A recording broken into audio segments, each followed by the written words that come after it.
are talking The Inside from 2012. And this is written, directed and produced by Ian McKellen, who also has a role in the movie. And is a found footage movie, mostly. In actual fact, this is kind of two movies in one. Because it's top and tailed with a narrative segments which are actually filmed in a normal filming style. Effectively what we have here is a guy buys a video camera from a pawn shop, played by Ian McKellen, I should point out, and you know, he sits down and kind of watches the footage and finds it's this horrific event that's been captured where these women have effectively gone out for a party and they've ended up in this abandoned warehouse. I think it's 5 women and 1 guy. And when they're there, they're initially attacked by 3 homeless people who assault and rape some of the women. But that's just the beginning of their problems, because there's also some type of demonic entity in there as well, which causes them even more problems. And then we have a kind of a tail end segment back in the kind of the traditional filming style, where Ian McKellen's character effectively is kind of retracing the steps and tries to go in to save whoever's left. What'll happen? You'll have to watch the movie and find out. So let's discuss. So this is going to be an interesting one, I would say, because this movie, I feel, is going to be very divisive, dependent on what you want from a movie like this. Because on one hand, this movie is pretty authentic, it's pretty scary and very visceral. But on the other hand, it's got no characterization, very little plot, and a lot of the trappings that are generally negatively received about found footage movies. But let me break it down into a little bit more detail. Let's talk about what I think works in this movie's favour. Now, if you like kind of more of a realistic found footage film, if we kind of ignore the top and tail segment and just sort of concentrate on the found footage segment, I suppose you could argue this movie plays more like a realistic event that would be captured on film, because we have, for example, lots of shaky cam, a lot of shaky cam, lots of people talking over each other, and any glimpses about what's kind of going on. So it gives it a very real feel. The footage feels like it is genuine to a large degree, at least it has the illusion of that. But it does come across as genuine. Because it is filmed in a way that doesn't feel like it's set out to be like a narrative, if that makes sense. Which is it has its downsides, but the upswing is that this does feel pretty realistic, I have to say. The movie also is arguably pretty mean-spirited. Now that could be necessarily a bad thing or a good thing, depending on what you want from a film again. But it's very harsh, this film. You know, we have really 2 threats. We have these homeless guys which violently assault this group of women and rape some of them, which is, you know, obviously pretty harrowing. And then we have the kind of the supernatural elements, and they filmed in a way which makes them genuinely terrifying. I think this movie is genuinely quite scary in places because of the setup and the way it's filmed. You know, you kind of buy into it, and if you see what I mean. And it's like, when we do see stuff, there's a kind of a sense of real, like, panic-inducing fear to a degree. So it does succeed in that, and the imagery that we see, I think, is pretty impressive. It's nothing over the top, but it's done in a way which I feel is quite affecting. So, you know, we have this kind of supernatural force, and I won't give too much away. And it's relatively simply done, but it's effective, and it's kind of like freaky looking. It's kind of humanoid, but you know, there's things that are a little different, shall we say. So I thought it was pretty well done. Now, on top of this, again, this is going to be a good and a bad thing. I think the acting is fairly strong, because these people act like genuine people out on the night out, and they're filming it. Now, partly this is because we have a lot of characters who just talk over each other, and they're not like the kind of the dialogue, for example, it's not like done for the camera. You feel this is genuine dialogue between these different sort of characters, so it gives it that sense of authenticity.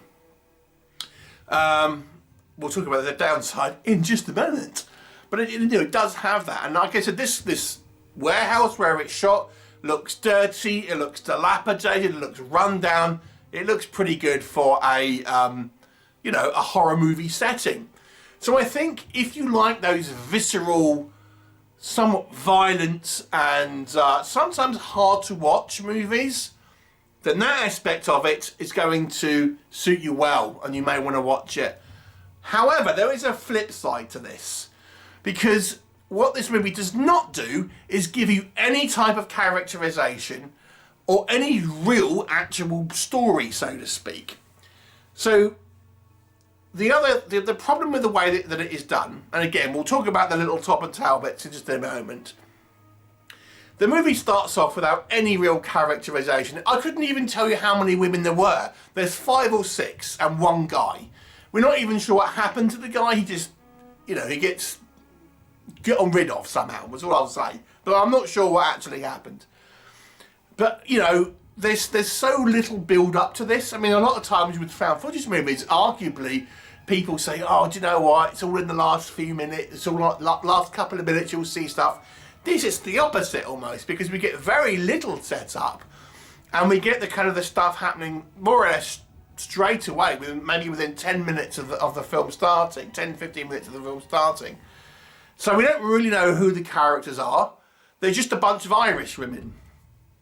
The next problem is and I've alluded to it, there's lots of talking over each other. So you've got really no hope of listening to the dialogue. There's a number of problems involved. There's a lot of talking over each other. There's a lot of hysterics. There's a lot of screaming, a lot of crying. And when we do hear dialogue, as I say, it's filmed in Ireland with Irish cast. It's actually kind of hard to understand what some of these people are saying anyway. And then you add the kind of the hysterics, you add the kind of the screaming, the kind of sometimes they're away from the mic, things like that. So it's almost like a dialogue-free film because you barely pick up at anything.